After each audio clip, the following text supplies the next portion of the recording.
May naalala ko, kukwit ko ba? Buwang talaga si Binje. Ano na?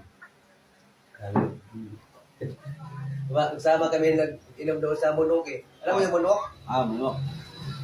Sa may Pasig? Ah. May tapat ng Union Bank at meron ko. Yung kami doon. Ano po niya yan? So, natawa talaga ako kay... Sakay kami ng taxi. Pag-sakay ng taxi.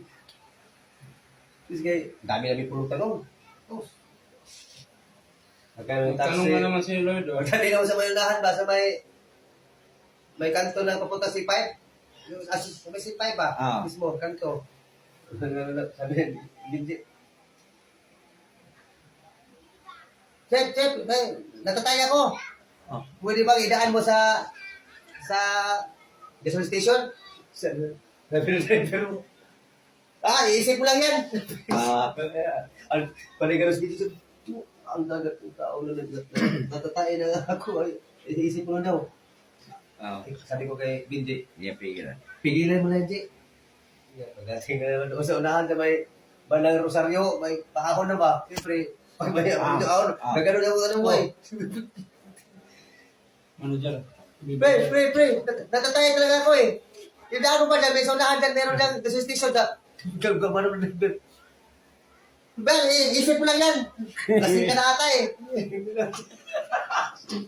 Sabi ko, Roger, ito, pagdating sa unahan kay, bilis sa takbo ng taxi, biglang may gumanon ba na L3.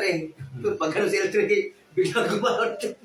Nagano na kami dalaw. Siyempre, natatay si Benji. Bigla lang nagulat. Pag gano'n kay lumabas. Natakas siya, may lumabas. Wala, hindi lang sila kaya si Benji. Kaya binibigyan lagi. Galipag ko. Sa Bisaya pa, asa Tagalog na natatay doon sila. Siyempre, ang gaya ka ng aircon. Amoy tayo man. Umutot ka. Umutot ka ata eh. Sabi ni Benji, binawian. Isip mo lang yan.